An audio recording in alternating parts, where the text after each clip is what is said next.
नमस्कार दोस्तों, आप सभी का study for UPSC P session में स्वागत है। संडे को न्यूज़ डिस्कशन तो नहीं करते हम लोग, तो आज मैंने सोचा कि निबंध जो पेपर है उसका एक मॉडल निबंध क्यों ना करवा दिया जाए। निबंध पेपर जो 68वीं बीपीएससी में आपसे पूछा गया था उसके निबंध को हम लोग ज़रा देखेंगे और निबंध कैसे लिखा जाता है। एक मॉडल निबंध लेकर आया हूँ, मैं आपको दिखाऊँगा उसको और आप लिखने की खुद से कोशिश करेंगे उसके बाद। ओके, 700 से 800 शब्दों मात्र लिखना होता है। और एक चीज़ मानिएगा, निबंध की आप कहीं से भी कुछ भी कर लें। अगर आप कई सारे लोग सोचते हैं कि 2-4 किताबें पढ़ लो, 2-4-10 निबंध के जो अलग अलग बुक आते हैं वो पढ़ लो, गेस किया हुआ निबंध पढ़ लो, इससे हो जाएगा, तो इससे निबंध में नहीं होता है। निबंध के लिए पहला चीज़ क्या चाहिए होता है कि आपके पास कंटेंट हो। कंटेंट कैसे आता है? जब आपको ये पता चलेगा कि टॉपिक की मूल भावना क्या है। मूल भावना का तात्पर्य क्या होता है कि टॉपिक ने आखिरकार पूछा क्या है हमसे, किस मुद्दे की तरफ वो ले जाना चाह रहा है। और मूर्त निबंध की संख्या कम कर दी गई है बीपीएससी में। मूर्त निबंध कम पूछे गए, अमूर्त विषयों पर अधिक फोकस किया गया। अमूर्त विषय का मतलब क्या होता है? दर्शन आधारित, ज्ञान के आधारित निबंध जो होते हैं उसकी संख्या अधिक कर दी गई है। अगर मूर्त विषय देखेंगे आप तो आपको एक दिखेगा इसमें, इंटरनेट ने हमारे संसार को विश्व गांव में बदल दिया है और कोविड के बाद बदलाव मांगती शिक्षा, ये दोनों को हम मूर्त विषय मांग सकते हैं। बाकी सब जो है लगभग में अमूर्त विषयों पर ही निबंध आपसे पूछे गए हैं। तो संडे है तो सही से लिखने की कोशिश कीजिएगा। सप्ताह में कम से कम 2 निबंध जरूर लिखिए। कई सारे लोग पूछते हैं कि स्रोत क्या हो निबंध के, कहाँ से लिखना सीख सकते हैं। देखिए, जब आप जीएस को अध्ययन करेंगे सही से, हिस्ट्री जब आप पढ़ेंगे सही से, पॉलिटी जब आप पढ़ते हैं सही से, इकोनॉमी को खूब डीप में जाके पढ़िएगा, क्योंकि बीपीएससी अब डीप में बढ़ रही है। बीपीएससी बिल्कुल गहराई से सवाल खोद कर निकाल के पूछ रही है, इसलिए डीप में जब आप अध्ययन करेंगे, सोसाइटी, सोशियोलॉजी की जो बुक आती है एनसीईआरटी, उनका अध्ययन करते हैं, उसके बाद से भूगोल का अध्ययन करते हैं। इससे क्या होता है? इससे एक ज्ञान का आपका डायमेंशन बनता है, नॉलेज का। इन सभी को मिलाकर किस में उपयोग करते हैं आप? निबंध में उपयोग करते हैं। करंट अफेयर जो आप पढ़ते हैं उसमें से ढेर सारे आपको एग्जाम्पल मिलते हैं। हिस्ट्री, आज का ही निबंध में जो मैं पढ़ाऊँगा, कुछ निबंध में हिस्ट्री दिए हुए हैं एग्जाम्पल के तौर पर, कुछ मैं आपको और सोचने को मजबूर करूँगा, जिससे आप उस दिशा में बढ़कर उस उदाहरण को भी अपने एग्जाम्पल में, अपने उदाहरण को अपने ऐसे में शामिल कर पाएंगे। तो इस चीज़ का ध्यान में रखिएगा कि ये सब जब आप पढ़ेंगे, जब आप पूरा जीएस को कंप्लीट करेंगे अच्छे से और आपकी लेखन शैली अच्छी होगी, तब जाके एक अच्छा निबंध आप लिख पाएंगे। ये चीज़ क्लियर हो गया। दूसरा चीज़, सोर्स क्या हो? निबंध का कोई भी एक बुक ले सकते हैं, दृष्टि की बुक ले सकते हैं। कुछ टॉपरों ने, यूपीएससी के टॉपरों ने पिछले कुछ साल पहले एक निबंध की बुक छापी थी, उसको भी आप ले सकते हैं। उसके बाद जो अलग अलग बीपीएससी रिलेटेड निबंध आई है उसको तो मत ही लेना, क्योंकि उसमें कंटेंट के नाम पर सिर्फ बकवास चीज़ें दी हुई है ना। तो उन सब चीज़ों को लेकर आप पढ़ सकते हैं, लेकिन उसको तब तक आप नहीं लिखना सीख सकते हैं जब तक उसका प्रैक्टिस आप खुद से ना करें। प्रैक्टिस करने के लिए क्या होता है? प्रैक्टिस करने के लिए होता है कि उसमें से निबंध एक पढ़ लिया, ठीक है, पढ़ लिया आपने, उसको खुद से लिखने की कोशिश कीजिए। 2-4 डायमेंशन को खुद से जोड़िए, 2-4 डायमेंशन उसमें मिल जाएंगे। डायमेंशन का मतलब क्या होता है? आयाम, है ना। 2-4 आयाम उसमें दिए हुए हैं, 2-4 आयाम को आप जोड़िए। इससे क्या हो जाएगा? निबंध 700 से 800 शब्दों तक पहुंचेगा। निबंध का पेपर लेंदी नहीं था। अगर तीनों निबंध को मिला दें हम लोग तो लगभग में 2400 शब्द मात्र लिखने थे, जबकि जीएस के पेपर में 3000 से ज़्यादा शब्द लिखने होते हैं। 4000 तक शब्द चले जाते हैं जीएस के पेपरों में। 3000 से 3500, 3600 जो आप अपनी इच्छानुसार लिखते हैं वो उतना शब्द चला जाता है। जीएस2 के पेपर की अगर मैं बात करूं तो बहुत ही लेंदी हो जाता है, जबकि निबंध में मात्र 2400 शब्द आपको लिखना है। यानी कि आपको सोचने का समय वहाँ पर मिलता है। और 7 से 8 पेज निबंध लिखने के लिए करीब में 40 मिनट चाहिए होता है। और सोच कर अगर लिखेंगे तो ठीक है 45 मिनट ले लेंगे। 3 घंटे में आपको 3 निबंध लिखना होता है। ओके। दूसरा होता है कि न्यूज़पेपर में जो आर्टिकल का पोर्शन रहता है उसके बगल में ना अमूर्त विषयों पर डेली रहता है लेख। अमूर्त विषयों पर आत्मा परमात्मा की बात, आध्यात्म की बात, माइथोलॉजी की बात, जीवन से जुड़े हुए विवादों पर बात, इन सब पर बात पर रहता है। माइथोलॉजी हर पेपर में, दैनिक जागरण में दिखा दूंगा कल मैं, सोमवार को दिखा दूंगा। उसके बाद से और दैनिक भास्कर में भी रहता है, जनसत्ता में भी रहता है, सब में रहते हैं निबंध, एक न एक अलग विषयों पर, अमूर्त विषयों पर निबंध रहते हैं। उसको पढ़िए या मूर्त विषयों को पढ़िए और उसको अपनी भाषा में लिखने की कोशिश करना है। इससे क्या होगा? आपकी भाषा शैली सुधर जाएगी, लिखना सीख जाएंगे आप, बातें बनाना थोड़ी सी सीख जाएंगे। निबंध में मूल होता है वो। बहुत देर बात कर लिया। अब आज का निबंध का टॉपिक क्या है? टॉपिक है विचार ही जीवन का आधार है। ओके। इस पर हम लोग देखेंगे मॉडल निबंध। एक स्टूडेंट नहीं लिखा है, उसको पढ़ने की कोशिश करेंगे, उसमें कुछ कमियां होगी तो उसको भी निकालेंगे हम लोग, कुछ खामियां होगी उसको भी निकालेंगे और उसको अच्छे से देखेंगे और आप सीखने की कोशिश कीजिएगा। किसी का भी मैं ले सकता था कॉपी, एक कोई सा रैंडम कॉपी मैं उठा लेता हूं और उसको लेकर वीडियो बना के आप ही के लिए लाता हूं।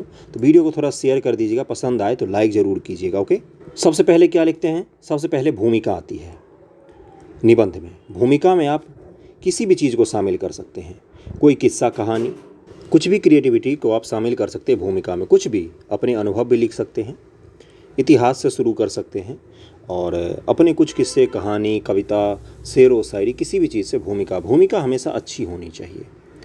पता है क्या होता है, निबंध जो होती है, अगर एक ही तरह के 10 बच्चे ने लिखा है भूमिका, वही घिसा पिटा तरीका जो शुरू से शुरुआत कर देते हैं, तो जो पढ़ने वाला होता है उसके लिए थोड़ा सा बोरिंग हो जाता है। इस चीज़ का ध्यान रखिएगा।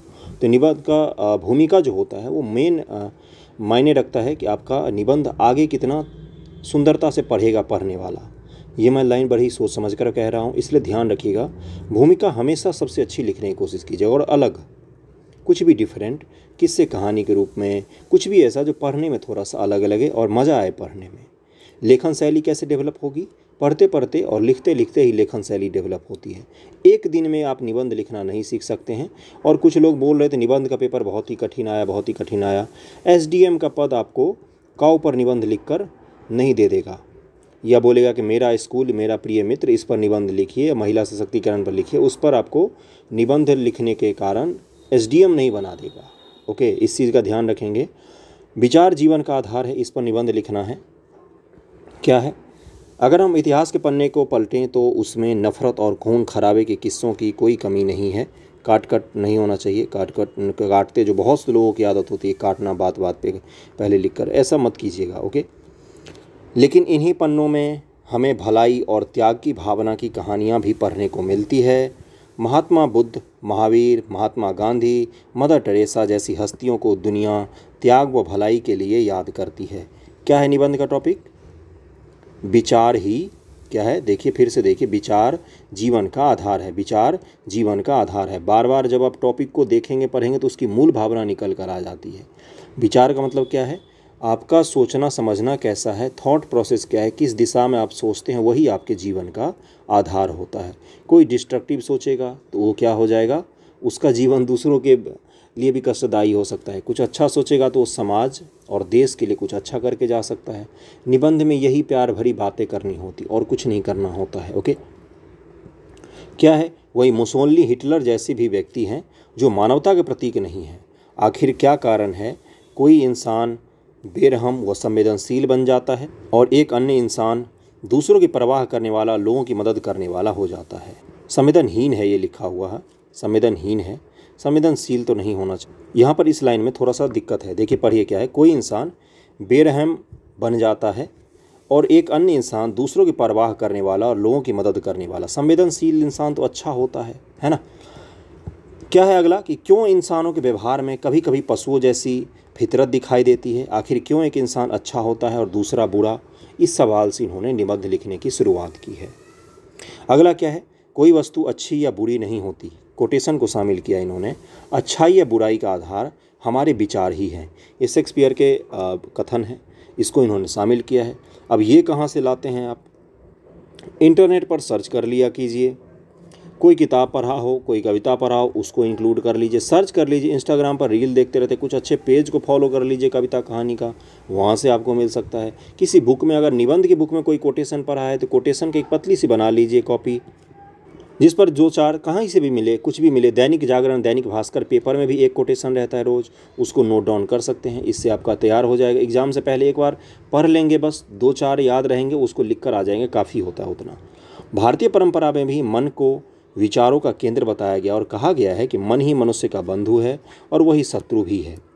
मन ही विचारों, भावनाओं का स्रोत है। विचार एक प्रकार की पेड़ की तरह होते हैं। हम जैसा बीज बोएंगे, डालेंगे, हमें वैसा ही फल मिलता है। अब यह हम पर निर्भर करता है कि हम नकारात्मक बीज डालते हैं या सकारात्मक बीज डालते हैं। हमारे मस्तिष्क में उपजी कोई भी छोटी या बड़ी सोच, सब कुछ क्या है? एक विचार होता है। विचार ही आंतरिक व बाह्य जीवन का संबंध जुड़ा होता है विचार से ही।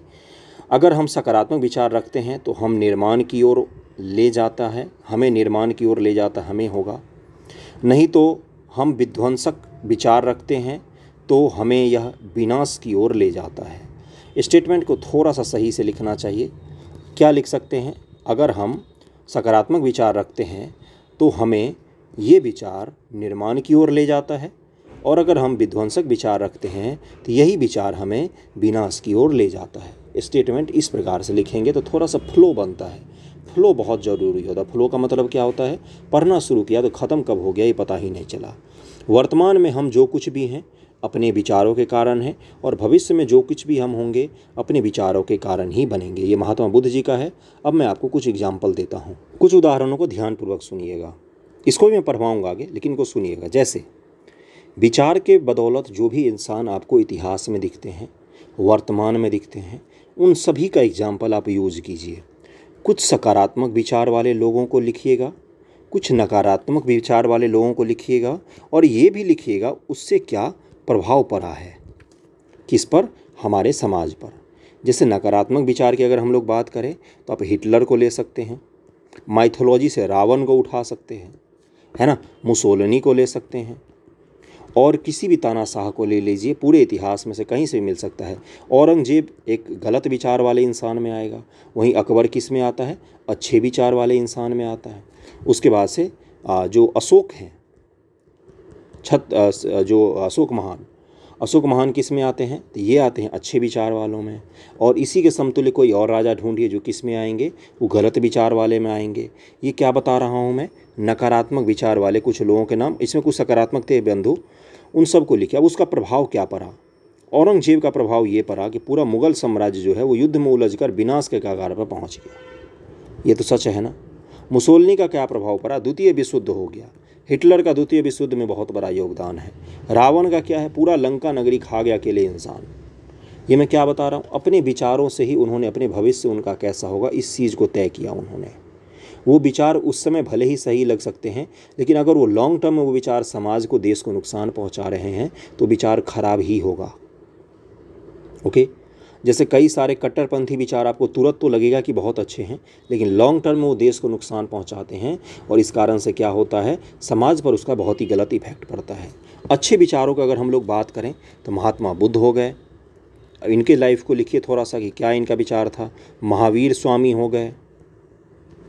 महावीर स्वामी के बाद अच्छे विचार में राम का एग्जाम्पल दे सकते हैं, मर्यादा पुरुषोत्तम राम। रावण जैसा शत्रु के सामने लड़ते हुए भी कभी अपने मर्यादा को नहीं भूले। मर्यादा का मतलब डिसिप्लिन, अपने प्रति अनुशासन, खुद पर किया हुआ शासन ही अनुशासन होता है। मॉडर्न एग्जाम्पल में दे सकते हैं, महात्मा गांधी जी के विचारों को लिख सकते हैं, डॉक्टर अंबेडकर जी का विचार को शामिल कर सकते हैं, ज्योतिबा फूले हो गए, महात्मा फूले जिनको कहते हैं, सावित्री बाई फूले। इनका विचार था कि महिलाओं को शिक्षा मिलना चाहिए तो मिलना चाहिए। उसके आधार पर भारत में पहली महिला स्कूल शुरू करने का श्रेय जाता है इनको। तो मैं क्या बता रहा हूँ? अलग अलग एग्जाम्पल बता रहा हूँ। भगत सिंह जी का एग्जाम्पल ले लीजिए। एग्जाम्पल हजार हैं, सोचना किसको है? आपको। और ये देखना है कि उस विचार से क्या प्रभाव पड़ा, उनका जीवन किस तरह से प्रभावित हुआ, समाज किस तरह से प्रभावित हुआ। यही तो इसमें लिखना है। विचार जीवन का आधार होता है। यही तो इसमें सत्यापित करना है कि जिसने गलत विचार को पकड़ा उसका जीवन का आधार बिल्कुल गलत तरीके से अंत हुआ। जिसने सही विचार को पकड़ा उसका क्या हुआ? जीवन का सही तरीके से अंत हुआ। लोग आज भी उनको अच्छे या बुरे तरीक़ों से याद रखते हैं। किसके आधार पर? विचारों के आधार पर। निबंध का लेक्चर ऐसा ही होता है, किस्से कहानियों वाला। उसमें ऐसा नहीं होगा कि मैं आपको पॉइंट लिखूंगा, आप लिख लेंगे, आप सीख जाएंगे। मैं आपको लेक्चर ही दूंगा, उसको सुनकर आपको लिखना होता है। ओके। अगर हम निजी जीवन की बात करें तो अगर कोई विद्यार्थी चाहता है कि हमें बड़ी परीक्षा पास करनी है तो वह पहले मन में विचार लाता है, फिर उस विचार पर काम करता है और वह सफल हो जाता है। लेकिन महत्व यह है कि मन में किस प्रकार के विचार लाता है, सकारात्मक या नकारात्मक। इसी संदर्भ में हम महिलाओं के साथ हो रहे घटनाओं की बात करें तो यह कहीं न कहीं विचार ही है जो मारपीट, रेप, छेड़खानी, घरेलू हिंसा, कन्या भ्रूण हत्या इत्यादि है, वह पुरुषों की मानसिकता का ही कारण है। पुरुषों की मानसिकता नहीं, इसको क्या कहते हैं? इसको बोलते हैं पुरुषवादी मानसिकता। पुरुषवादी मानसिकता के कारण इन्होंने लिखा है रेप, छेड़खानी, मर्डर वगैरह। इससे सही शब्द आप यूज़ कर सकते थे कि ये पुरुषवादी दूषित मानसिकता के कारण। सही शब्द यूज कीजिएगा, ये अच्छा रहता है। जो महिलाओं को अपने से नीचे या कम आंकते हैं, ये एक विचार तो होता ही है, बहुत सारे लोगों में होता है कि छोटा दिमाग होता है महिलाओं का। बहुत सारे 19 मिलियन फॉलोअर हैं, बहुत बड़े बड़े चैनल, वो महिलाओं के लिए बोलते हैं कि मोटे इसलिए हो गए हैं क्योंकि वॉशिंग मशीन आ गया है। देखा होगा आपने, बहुत सारे रील वायरल होते बहुत सारे टीचरों के। तो ये मैं क्या बता रहा हूँ, ये विचार ही तो हैं, दूषित विचार होते हैं ये, है ना। इसका इन्होंने एक एग्जाम्पल दिया, आप कोई और एग्जाम्पल दे दीजिए। कई बार ऐसा होता है कि महिला ही खुद को कमज़ोर समझने लगती है और अपने बहू बेटियों को चुप रहना सिखाती हैं। उनको लगता है कि उनका धर्म है पुरुषों की सेवा करना। एक अलग प्रकार की भ्रांति है कि बिना पुरुष के महिलाओं का कोई पहचान नहीं होती। उन्हें डर का होता है कि भले ही वह रोज़ मार खाती हैं, चुप रहती हैं, कहीं ना कहीं यह विचार ही तो है, ये विचार ही तो है। पितृसत्तात्मक समाज है, विचार बना दिया गया है कि आपका जो जन्म हुआ है वो किसी की पत्नी बनने को लेकर हुआ है, और घोड़े पर बैठकर कोई राजकुमार आएगा, इस टाइप का। तो ये विचार ही तो है जो बचपन से बिठा दिया जाता है महिलाओं के मन में। ये इन्होंने लिखा है, इनका अपना मानना है। आपका कुछ और हो सकता है तो आप उसको लिखिए। निबंध में इसी तरह से लिखा है, तो निबंध में मौलिकता को जगह दी जाती है, सबका निबंध अलग अलग होता है। ओके, अगला क्या है, इसलिए पुरुष और महिला अगर अपनी विचार बदल लें तो महिला के प्रति हो रहे अपराध में कमी होगी। दोनों मिलकर देश और समाज को सही दिशा में ले जाएंगे। तो क्या है, तो ज़रूरत है सिर्फ विचार बदलने की। जिन्होंने अपना विचार पर बल दिया उन्होंने आपदा को अवसर में बदल दिया। जैसे एडिसन के इन्होंने एग्जाम्पल दिया है। एडिसन के बाद क्या है, एडिसन को बहुत दिन लगे थे खोज करने में, लेकिन उन्होंने क्या बोला था कि मैं फेल नहीं हुआ हूँ, मैंने ऐसे तरीके तलाश लिए हैं जिससे क्या होता है, जिससे ये बल्ब नहीं बनाए जा सकते हैं। इसी प्रकार उन्होंने यह साबित कर दिया कि हम किसी भी चीज़ को किसी प्रकार की आपदा के रूप में या अवसर के रूप में देख सकते हैं। और मैंने आपको बहुत सारे एग्जाम्पल बताए। इन्होंने कोविड-19 का एग्जाम्पल दिया है, विज्ञान से बैलगाड़ी का एग्जाम्पल दिया है, इतिहास के एग्जाम्पल कम दिए इन्होंने, लेकिन सबसे मूल चीज़ क्या है, लिखने की कोशिश की है। बहुत ही अच्छा, आपने भी की होगी। बहुत सारे कथन भी वगैरह भी शामिल की है। मुझे क्या बताना था इस निबंध से लेकर, मुझे पहले शुरुआत करना बताना था आपको, ये बताना था कि इसमें उदाहरण के तौर पर हम क्या क्या उपयोग करेंगे, उदाहरण के तौर पर क्या क्या उपयोग करेंगे। और क्या बताना था मुझे ये भी बताना था कि किस प्रकार से लिखना शुरू कर सकते हैं आप। इतने में आपको ये पता चल जाना चाहिए कि क्या क्या लिखना है। कितना सारा एग्जाम्पल दिया है मैंने, उस एग्जाम्पल का उपयोग कीजिए। अमूर्त विषयों के निबंध में एग्जाम्पल ही मायने रखता है मूल रूप से, इसका ध्यान में रखेंगे आप लोग। ओके, इसको निबंध लिखने की कोशिश कीजिए। अब सिखा तो दिया ही मैंने। निबंध का लेक्चर ऐसा ही होता है और ऐसा ही आएगा आने वाले समय में भी। कुछ और निबंध में आपको सिखाऊंगा, बेसिक से सिखाऊंगा। प्लेलिस्ट है निबंध का, उसको जाकर देखिएगा, बेसिक से निबंध मिल जाएगा। एक मैंने लेकर समझाने की कोशिश की है आपको कि समझ में आ जाएगा कि हाँ किस प्रकार से लिखना है। इस निबंध को लिखने की कोशिश कीजिए। ओके, कैसा लगा वीडियो ज़रूर बताइएगा। थैंक यू सो मच आप सभी का।